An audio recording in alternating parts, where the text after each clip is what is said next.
आज का प्रातः क्लास है 6 जुलाई 1967। रिकॉर्ड चला है ओम नमो शिवाय। पहले पहले बाप बच्चों को सावधानी देते हैं कि यहाँ बैठे हो तो अपन को आत्मा समझ करके बैठो, नहीं तो क्या हो जाएगा, देह अभिमान में होकर बैठेंगे तो फाउंडेशन पड़ जाएगा।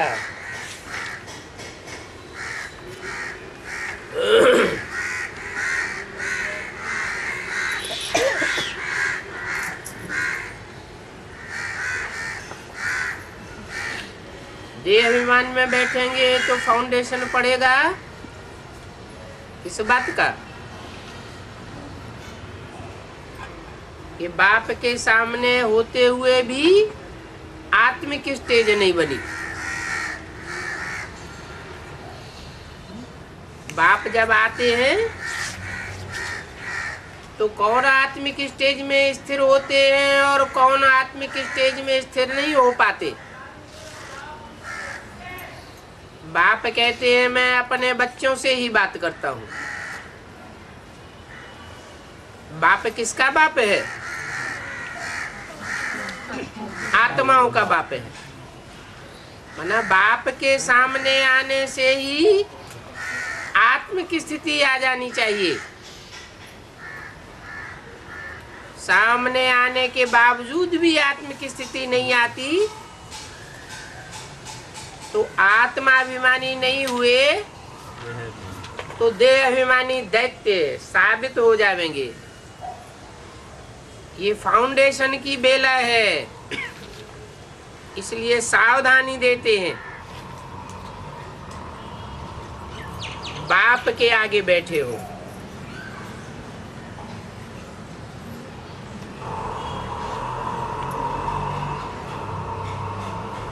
टीचर के आगे भी और गुरु के आगे भी बैठे हो। ये एक ही बाप है जो बाप भी है, टीचर भी है और गुरु भी है। नंबर 1 बात है कि हम आत्मा हैं, बाप भी आत्मा है, टीचर का रूप भी आत्मा है, गुरु भी आत्मा है। एक ही है ना। ये नई बात है जो तुम सुनते हो। क्या कि वो बाप भी है, टीचर भी है और गुरु भी है।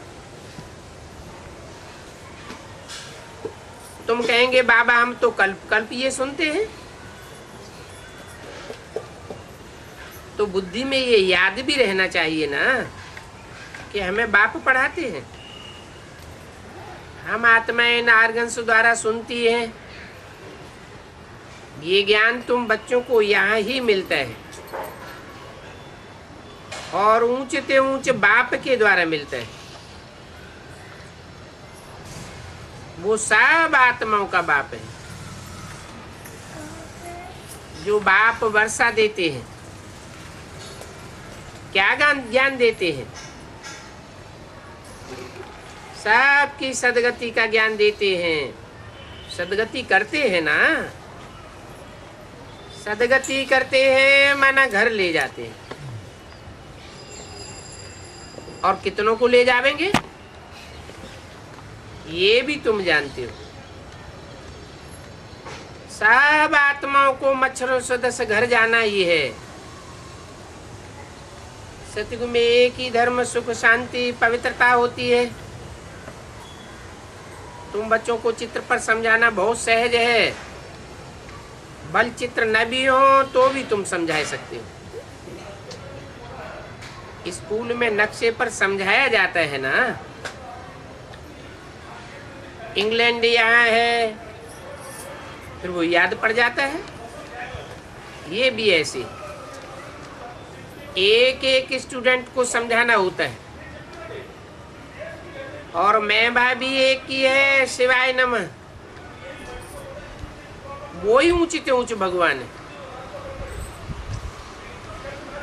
रचयिता बाप घर का बड़ा होता है, वो हद का बाप होता है, ये बेहद का बाप है। ये सृष्टि भी तो बेहद के बाप का घर है ना।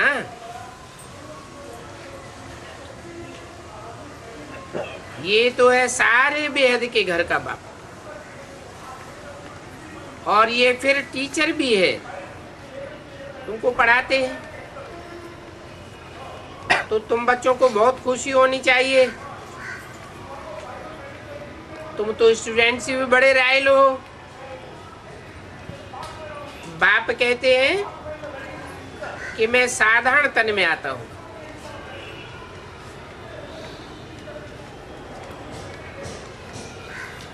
प्रजापिता ब्रह्मा भी तो जरूर यहाँ ही चाहिए। उन बिना तो काम भी कैसे चलेगा। और जरूर बुजुर्ग ही चाहिए, क्योंकि एडाप्शन होती है तो बुजुर्ग चाहिए। कृष्ण का नाम तो रंग हो जाता है। फीचर्स भी हर एक जन्म के अलग अलग होते हैं। बदल नहीं सकते।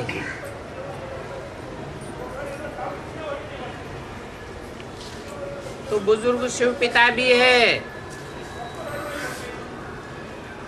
बच्चों को थोड़े ही बाबा कहेंगे। तो बच्चों को यही बुद्धि में रहना चाहिए कि हम किसके आगे बैठे हैं। अंदर में खुशी भी होनी चाहिए।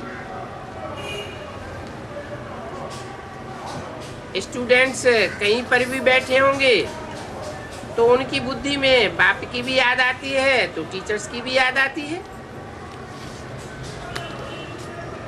दुनिया में तो उनका बाप अलग होता है, टीचर अलग होता है।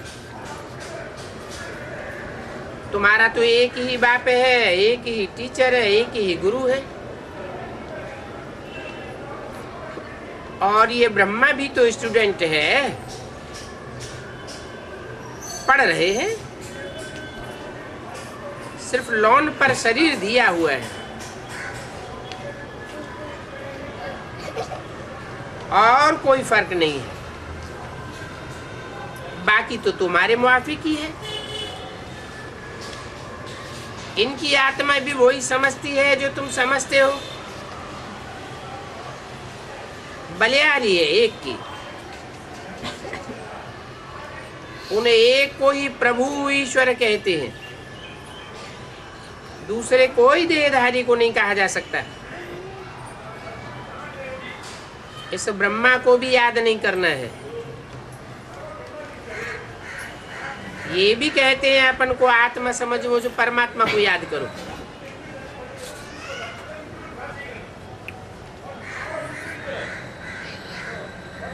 बाकी सभी सूक्ष्म व स्थूल सभी देहधारियों को भूल जाओ।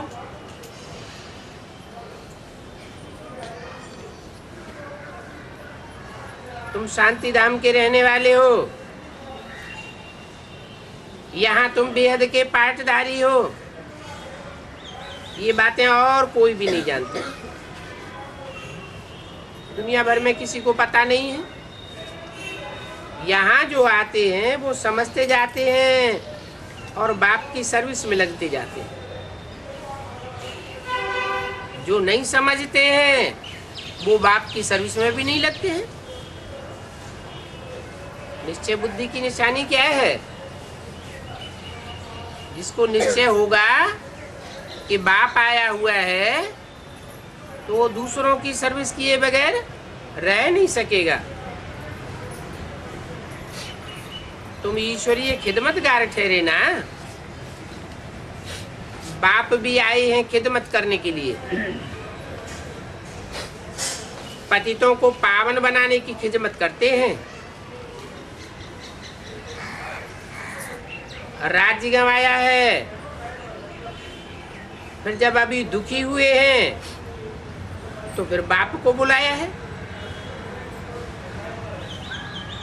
जिससे सारा राज्य लिया है उनको ही बुलावेंगे। तो तुम बच्चे जानते हो कि बाप हमको सुखधाम का मालिक बनाने आए हैं। दुनिया में तो इस बात का किसी को पता नहीं है, और हैं तो सभी भारतवासी एक ही धर्म के। यहाँ भारत में होता ही है सुखधाम। जब तक सुखधाम न हो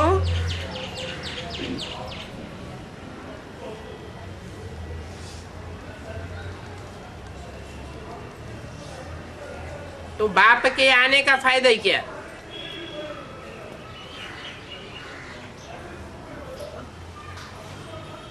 जरूर सुख नहीं होता है तो बाप आकर के सुख स्थापन करते हैं। बच्चे समझते हैं कि भगवान जिनको सारी दुनिया अल्लाह और गॉड कह करके पुकारती है, वो ही यहाँ पर ड्रामा अनुसार कल पहले मुआफिक आए हैं। ये है ही गीता का एपिसोड, जिसमें बाप आकर के स्थापना करते हैं। गाया भी जाता है ब्राह्मण देवी देवताए धर्म नमः। ब्राह्मण धर्म, देवी देवता धर्म। क्षत्रिय नहीं कहते हैं, ब्राह्मण देवी देवताए नमः कहते हैं। क्षत्रिय देवताए नमः नहीं कहेंगे, क्योंकि क्षत्रियों की तो फिर भी 2 कलाएं कम हो जाती हैं। तो नमन संपूर्ण को किया जाता है। स्वर्ग कहा ही जाता है नई दुनिया को। त्रेता को नई दुनिया थोड़ा ही कहेंगे। पहले पहले सतयुग में एकदम नई दुनिया, और अभी ये है पुराने से पुरानी दुनिया।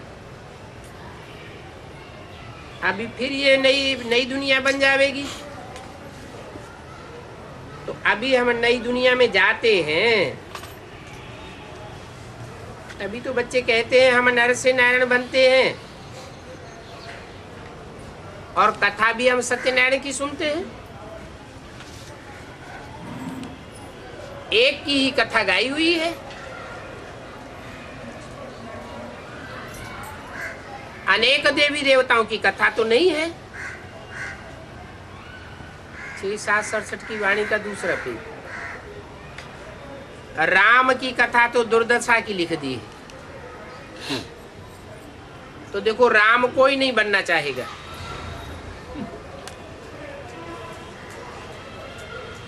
जिनकी सीता चुराई गई, अभी तुम समझते हो कि अब ऐसा तो कुछ है नहीं, परंतु ग्लानि तो कर दी है ना। लक्ष्मी नारायण की तो कब ग्लानि नहीं करते हैं, इसलिए नाम ही है सत्यनारायण की कथा। नर से नारायण बनने की कथा है, प्रिंस बनने की कथा नहीं कहते हैं।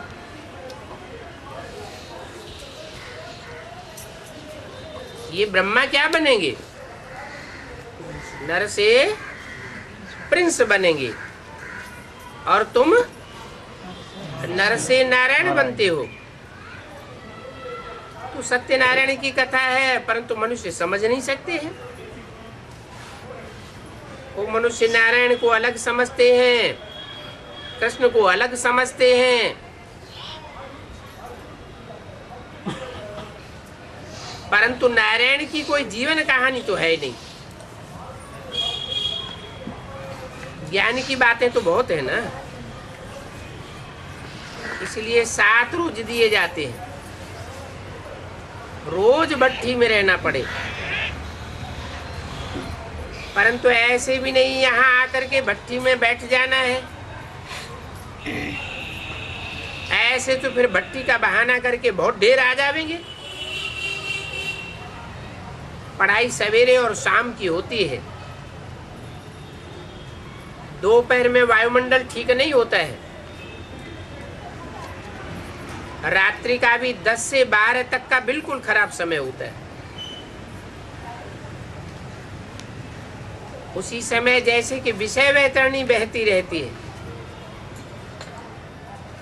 आजकल तो न रात देखते हैं न दिन देखते हैं, पूरा ही वैश्यालय है। इनको कहा जाता है कामी कुत्ते, क्योंकि इस समय तमो प्रधानता है ना। तो यहाँ तुम बच्चों को ये मेहनत करनी है याद में रह करके सतो प्रधान बनने की। वहां अपने घर में तो सारा दिन काम में ही रहते हो। ऐसे भी बहुत होते हैं जो धंधा आदि करते भी हैं, फिर पढ़ते भी हैं, समझते हैं हमको जास्ती अच्छी नौकरी मिलेगी। यहाँ पर भी तुम पढ़ते हो तो टीचर को याद करना पड़े जो तुमको पढ़ाते हैं। अच्छा टीचर समझ करके ही याद करो, तो भी तुमको तीनों इकट्ठे याद आ ही जाएंगे। बाप, टीचर, गुरु तुम्हारे लिए तो बहुत सहज बात हो गई। तो जो नई बात होती है वो तो झट याद आनी चाहिए ना। ये हमारा बाप भी है, टीचर भी है, गुरु भी है, और ऊंचते ऊंच बाप है, जिससे हम ऊंचते ऊंच स्वर्ग का वर्षा ले रहे हैं। हम तो स्वर्ग में जरूर जाएंगे, स्वर्ग की स्थापना जरूर होनी है। तुम पुरुषार्थ सिर्फ करते हो ऊंचे पद पाने के लिए, और ये बात भी तुम जानते हो, और मनुष्यों को भी पता पड़ेगा। आगे चल करके तुम्हारा आवाज फैलता रहेगा। तुम जानते हो कि श्रीमत पर चल करके तुम कितना ऊंच काम कर रहे हो। तुम्हारी जैसी अलौकिक ऊंच सर्विस और कोई नहीं कर सकता। बाप भी अलौकिक सर्विस करते हैं ना, तुम भी अलौकिक सर्विस करते हो। ये सर्विस तो ब्राह्मणों का धर्म है, ये अलौकिक धर्म है, और ये सेवा का धर्म बहुत थोड़े समय के लिए।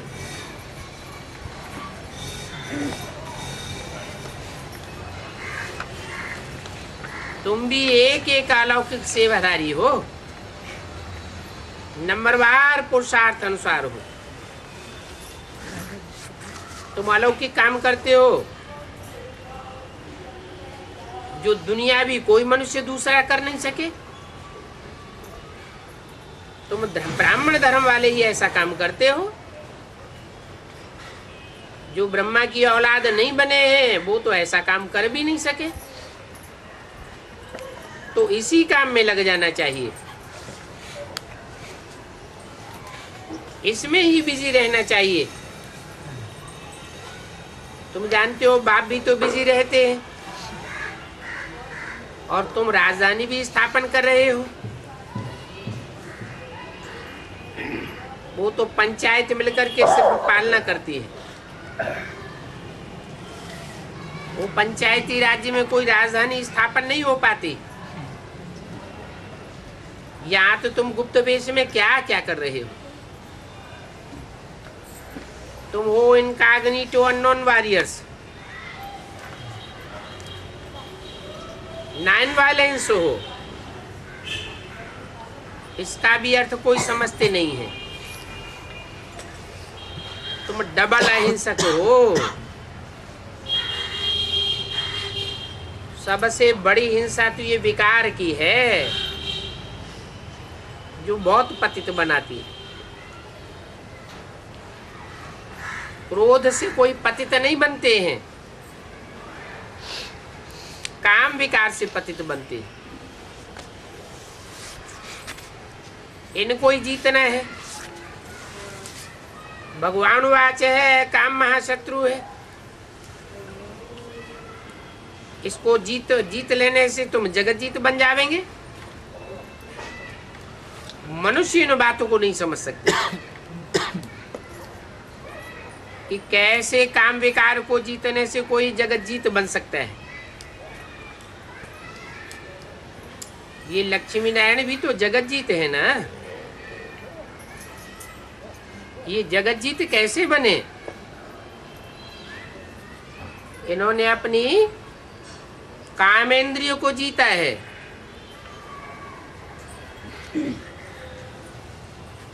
ये पावन बने हैं, पतितपना इनसे छूटा है। जानते हो भारत जगत जीत था। जितना जितना काम जीत बनते जावेंगे उतना उतना जगत जीत बनते जावेंगे। तो ये विश्व के मालिक कैसे बने? इन बातों को कोई बाहर वाले नहीं समझ सकते हैं। इसे समझने में बुद्धि बड़ी विशाल चाहिए। बड़े बड़े इम्तिहान पढ़ने वालों की विशाल बुद्धि होती है। तुम श्रीमत पर अपना राज्य स्थापन करते हो और तुम किसी को भी समझा सकते हो विश्व में शांति थी और कोई राज्य नहीं था। वहां स्वर्ग में अशांति हो ही नहीं सकती। क्यों नहीं हो सकती?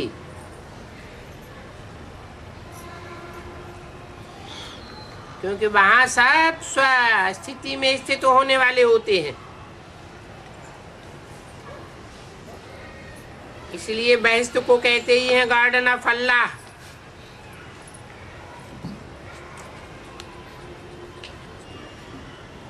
सिर्फ एक बगीचा थोड़े ही होगा, मनुष्य भी तो चाहिए ना। अभी तुम बच्चे समझते हो हम बहस्त के मालिक बन रहे हैं, तो तुम बच्चों को कितना नशा रहना चाहिए और तुम्हारे ख्यालात भी बहुत ऊंचे चलने चाहिए। तुम बाहर की कोई भी सुख को थूक मार देते हो। दुनियावी कोई सुख तुम्हें नहीं भासता। इस समय तुमको बिल्कुल ही सिंपल रहना है, क्योंकि अभी तुम ससुर घर जाते हो। ये तो पियर घर है। यहाँ पर तुमको डबल पिताएं मिले हैं। एक निराकार ऊंचते ऊंचे, फिर दूसरा ये है साकार। वो भी ऊंचते ऊंचे। अभी तो तुम ससुर घर से ससुर घर में जाते हो विष्णुपुरी में। उनको कृष्णपुरी नहीं कहेंगे। कृष्णपुरी सत्युग में होगी और विष्णुपुरी कहाँ की बात है? संगम युग की बात है। कोई बच्चे की पूरी थोड़ी ही होती है। विष्णु की पूरी अर्थात लक्ष्मी नारायण की पूरी। तुम्हारा तो ये राजयोग है। राजयोग कोई बच्चा थोड़ा ही सीखेगा। वो राज की बात को क्या जाने। तुम तो जरूर नर से नारायण बनेंगे।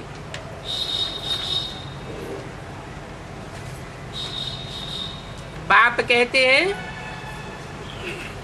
इसके लिए पहले पहले अपन को आत्मा समझो। 6 जुलाई 1967 की वाणी का 3रा पेज। आत्मा समझेंगे तो तुम खुदाई खिदमतगार बनते जावेंगे।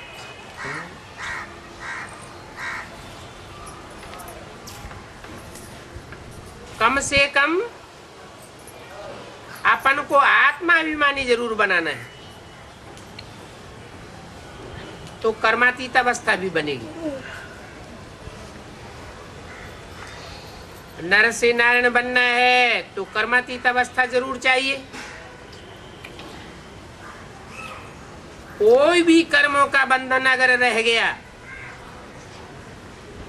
63 जन्मों में, पाप कर्म तो हुए हैं ना, तो कोई भी पाप कर्म का बंधन अगर रह गया तो सजा खानी पड़ेगी। फिर लक्ष्मी नारायण का पद तो मिल ना सके। बच्चे खुद भी समझते हैं याद की मेहनत बड़ी कड़ी है, युक्ति तो बहुत सहज है। सिर्फ अपन को आत्मा समझ बाप को याद करना। भारत का प्राचीन राजयोग मशहूर है और इस राजयोग के लिए ही ये नॉलेज है जो ईश्वर बाप ही आकर के नॉलेज सिखाते हैं। उन्होंने फिर कृष्ण को सुदर्शन चक्र दे दिया है। वो भी तो चित्र कितना रंग बना दिया है। अभी तो तुमको कोई चित्र आदि की भी दरकार नहीं, कोई चित्र याद नहीं करना है, सब कुछ भूल जाओ, कोई में भी बुद्धि न जावे, एकदम लाइन क्लियर चाहिए। ये पढ़ाई का समय है, दुनिया को भूल अपन को आत्मा समझ बाप को याद करना है, तब ही पाप नाश होंगे। तुम नंगे आए थे, अभी फिर नंगे जाना है।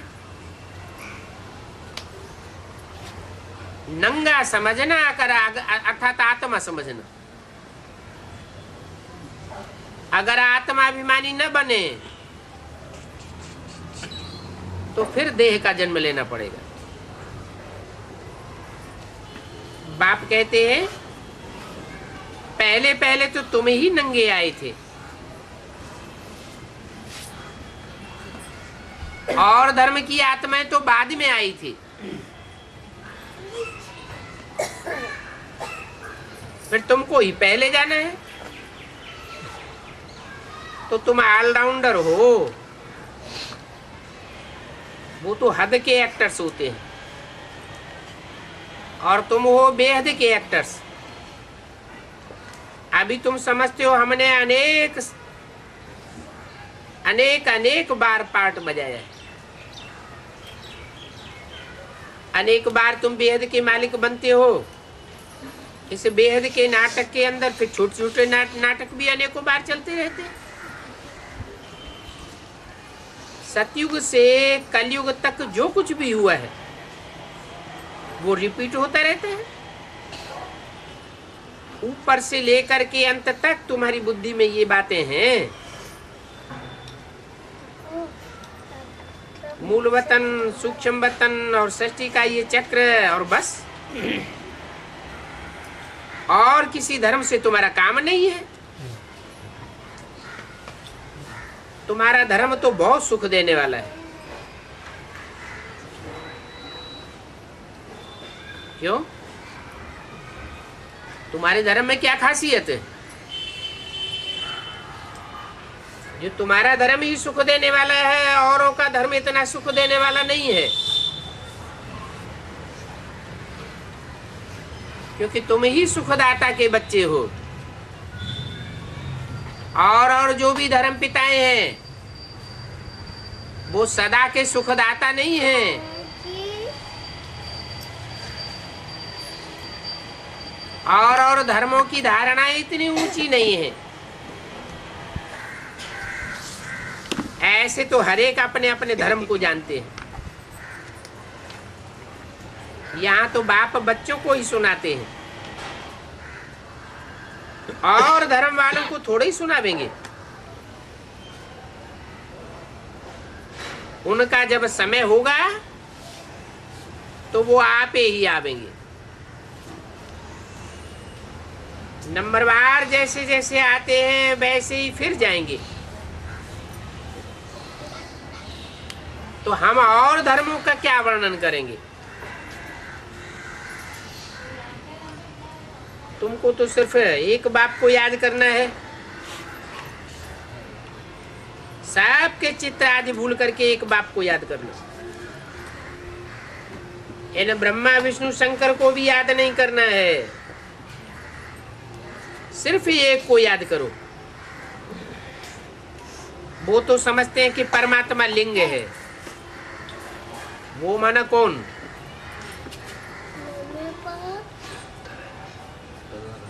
अब लिंग समान कोई वस्तु तो हो नहीं सकती है।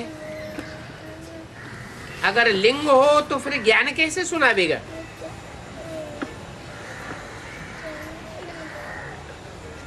प्रेरणा से तो कोई बात होती नहीं।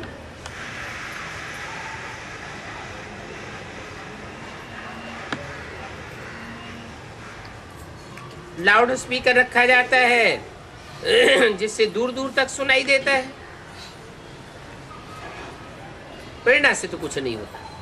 ऐसे नहीं कि शंकर कोई प्रेरते हैं। ये सब ड्रामा में पहले से ही नूद है। ये विनाश तो होने का ही है। जैसे तुम आत्मा शरीर द्वारा बात करती हो, वैसे परमात्मा भी शरीर द्वारा बात करते हैं। उनका तो पाठ ही दिव्य है और अलौकिक है। पतितों को पावन बनाने वाला एक ही बाप है। कहते हैं मेरा पाठ सबसे न्यारा है। जो कल पहले आए होंगे वो ही आते रहेंगे। जो कुछ भी पास्ट हुआ सो ड्रामा, इस ड्रामा में जरा भी फर्क नहीं पड़ सकता। फिर पुरुषार्थ का ख्याल रखना है। ऐसे नहीं कि ड्रामा अनुसार हमारा कम पुरुषार्थ चलता है तो ऐसे ही रहेगा, फिर तो पद भी सारा कम हो जाएगा। तो पुरुषार्थ को तेज करना होता है, ड्रामा पर जोर नहीं देना है। अपने चार्ट को देखते रहो और चार्ट को बढ़ाते रहो, नोट रखो। हमारा चार्ट बढ़ता जाता है, बहुत खबरदारी रखो। यहाँ पर तो तुम्हारा है ब्राह्मणों का संग। बाहर की दुनिया में जावेंगे तो धंधे धोरी में ब्राह्मणों का संग तो रहता नहीं है। संग का रंग लगता तो है ना। बाहर में तो सब है कुसंग, वो तो सब उल्टी ही बातें सुनावेंगे। साधुओं आज से तो तुम सब उल्टा सुनते आए। अभी बाप आकर के तुमको कुसंग से निकालते हैं। और यहाँ कोई फैशन आदि की भी बात नहीं है। बाबा ने तो तुम बच्चों को सीधी मांग निकालना सिखाया है। आजकल तो देखो कैसे कैसे बाल बनाते रहते हैं। बाहर में जाते हैं तो पहरवाइशी सारी बदल जाती है। ये तो जैसे अपने अपने धर्म की इंसल्ट करते हैं, देश वेश ही बदल देते हैं। कितना देह अभिमान आ जाता है। कोई कोई तो 50-100 रुपए देते हैं सिर्फ बाल बनाने के लिए। इसको कहा जाता है अति देह अभिमान। ऐसे फिर कभी भी ज्ञान नहीं उठा सकेंगे।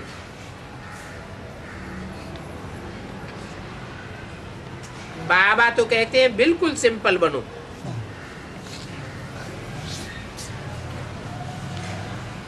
ऊंचे दामों की साड़ी पहनने पर भी देह अभिमान आ जाता है।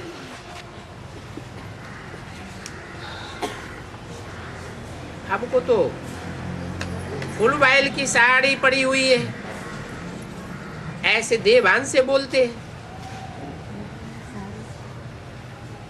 देह अभिमान को तोड़ने के लिए सब पहरवाइश हल्की कर देनी चाहिए।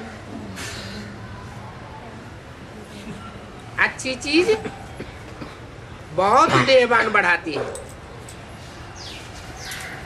तो इस समय वनवास में हो ना, तो हर चीज से मोह हटाना है और बहुत सावधान रहना है। शादी आदि में भी भले जाओ, परंतु तोड़ निभाने के लिए जाना है। फिर घर में आए तो सब उतार दो। तुमको तो अभी वाणी से भी पड़े जाना है। वानप्रस्थी तो सफेद पोष में होते हैं। तुम एक एक छोटे बड़े सब वानप्रस्थी हो। वाणी से परे जाना है ना। वहां सत्युग में तो इतने मनुष्य होंगे ही नहीं। जो आवाज हो जावे तो तुम सब वानप्रस्थी हो। 6 जुलाई 1967 की वाणी का चौथा पेज। छोटे बच्चों को भी शिव बाबा की याद दिलानी है। ऐसे नहीं कि उनको कहना है कि बिंदी को याद करो, नहीं। शिव बाबा की याद में ही कल्याण है। अब तो बस हमको जाना है शिव बाबा के पास। कृष्ण को याद करने पर विकर्म विनाश नहीं होंगे। कृष्ण और क्राइस्ट की भले कितनी भी पूजा करें, अर्चना करें, कुछ भी प्राप्ति होने वाली नहीं है।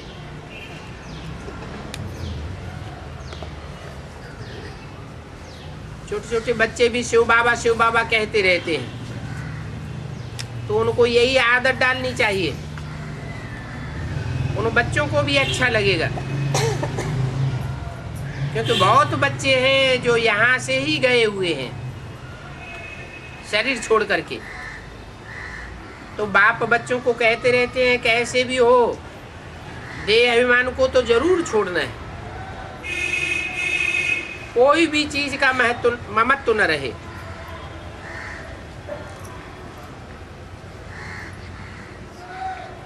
अपन को नंगा समझना है। सब संबंधियों से ममत्व तोड़ना है। बाबा की याद ही मोस्ट वैल्यूबल है। इसलिए भक्ति मार्ग में भी ब्राह्मण लोग यात्रा करते हैं।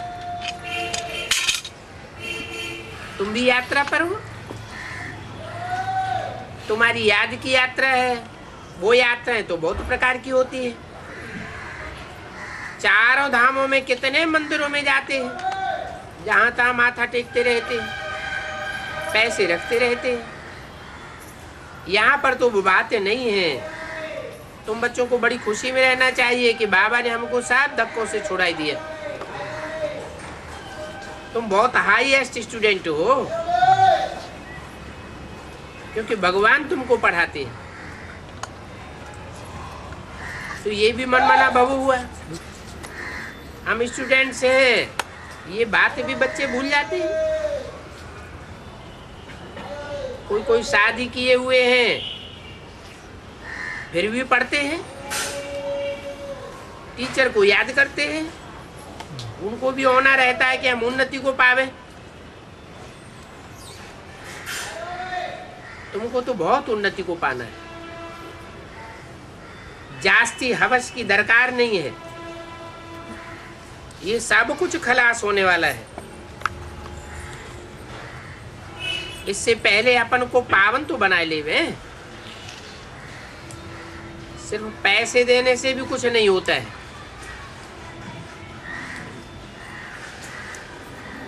पैसे देंगे तो अपने लिए बीज बोवेंगे, रिटर्न में वहां मिल जाएगा। बाप कहते हैं मैं तो यहाँ का यहाँ भी वापस कर देता हूँ और 21 जन्मों के लिए ब्याज में भी देता हूँ। और तुम्हारे यहाँ दान करने के संस्कार भी पड़ जाते हैं, जो संस्कार तुम 63 जन्म भी साथ ले जाएंगे। परंतु सिर्फ दान करने से ही कुछ नहीं होगा, पावन भी बनना पड़े। नहीं तो फिर सजाएं खानी ही पड़ेगी।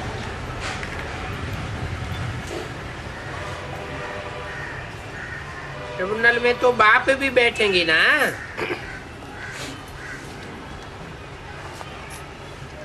फिर वहां पर सारा साक्षात्कार होता है।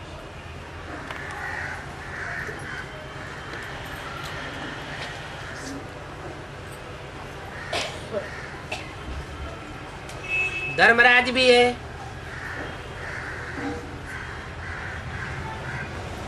विटनेस देने वाले भी होते हैं।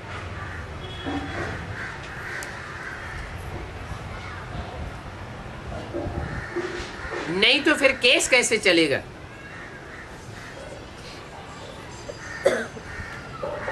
सजाएं कैसे खावेंगे? गर्भ जेल में भी देखो आत्माएं कैसे सजा खाती हैं। कोई को बाहर से पता थोड़ा ही पड़ता है, अंदर में तो कितना दुख भासता है। यहाँ तो कहा ही जाता है गर्भ जेल, वहां स्वर्ग में तो तुम गर्भ महल में रहते हो। इस पर भी सुखदेव की कथा है। ऐसे सुखदेव तो तुम सब बनते हो। अभी तो सब बने हो दुखदेव। मनसा वाचा कर्मणा कुछ न कुछ दूसरों को दुख देते ही रहते।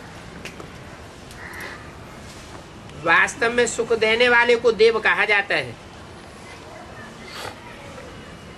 दुख देने वाले को देव नहीं कहेंगे। क्या कहते हैं? दानव या दैत्य। अभी तो तुम एक एक सुखदेव बन रहे हो। जब तुम सुखी रहते हो तब तुमको देवता कहा जाता है। दूसरों को सुख देंगे तो सुखी रहेंगे, यहाँ दूसरों को दुख देते रहेंगे तो दुखी होकर के मरेंगे, अंतमते सुगते हो जाएगी। तुम बच्चों को तो देह का अभिमान बहुत उड़ाना है, कदम कदम पर सावधानी देनी है। जास्ती पैसे भी क्या काम आवेंगे। बाबा ने अपना भी मिसाल बताया, समझा। अब तो हमको अविनाशी कमाई करनी है, इन विनाशी पैसों का हम क्या करूंगा। फिर देखो कितनी जल्दी इस कमाई में लग गए। देर लगाई क्या? यहाँ पर तो तुम बच्चों को पैसों की कोई दरकार नहीं है। कहाँ पर है? गृहस्थी बच्चों को कहाँ पर दरकार नहीं है पैसों की। अरे यज्ञ में जो सरेंडर होकर के बैठे हैं उनके लिए बोला कि यहाँ पर तो तुम बच्चों को पैसों की कोई दरकार नहीं। रोटी कपड़ा और मकान सब कुछ मिलता रहता है। तुम शिव बाबा के भंडारे से ही खावेंगे, भूखों थोड़े ही मरेंगे। तो तुम बच्चों को तो सिर्फ इसी कमाई में ही लग जाना चाहिए, इसमें फायदा बहुत होगा। ये कुमारियां तो फिर भी बहुत बंधन मुक्त हैं।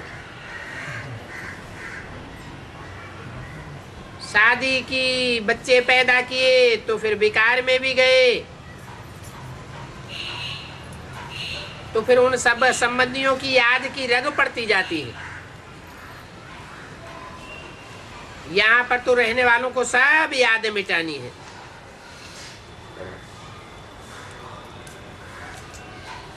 जो युगल बन जाते हैं उनकी तो बहुत मुसीबत है।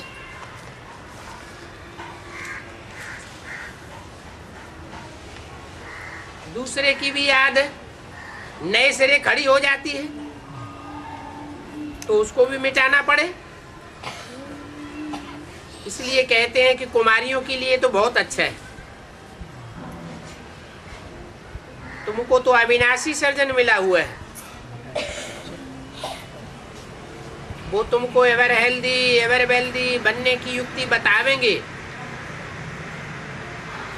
वो तुम्हारा सर्जन भी है तो टीचर भी है।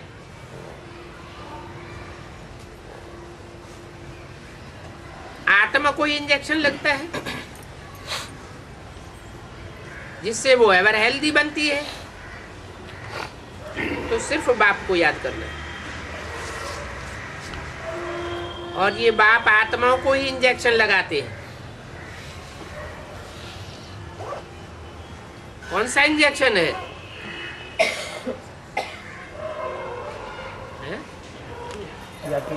मन मना भव। तो अमल में भी लाना चाहिए ना। याद से ही विकर्म विनाश होंगे। मूल यही बात है। इसलिए बाबा कहते हैं कि अपना चार्ट रखो। इस याद से ही तुम्हारे पाप कटते जावेंगे और तुम्हारी ज्योति जगती जावेगी। अभी तुम पत्थर बुद्धि से पारस बुद्धि बनते जा रहे हो। जिन्होंने ये मेहनत कल पहले की है वो ही करेंगे। अभी तुम जानते हो कि हमको अपने घर शांति धाम वापस जाना है। कोई गर्भ में नहीं जाना है क्या?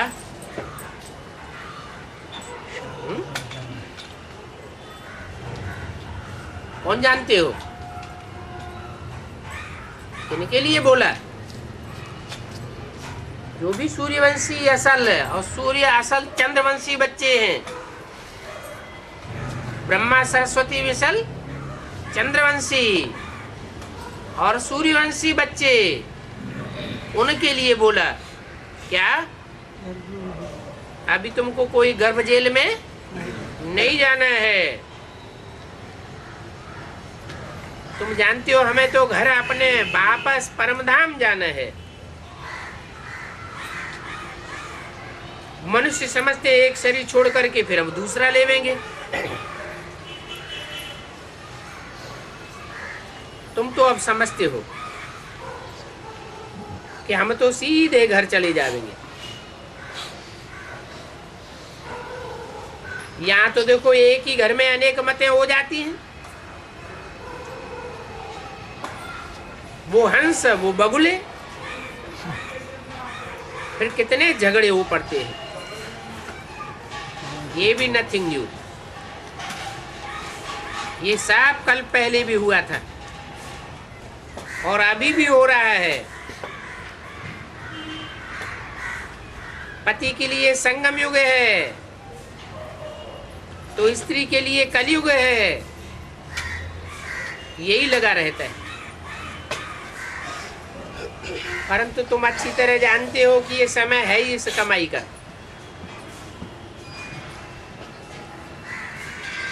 जो गरीब होते हैं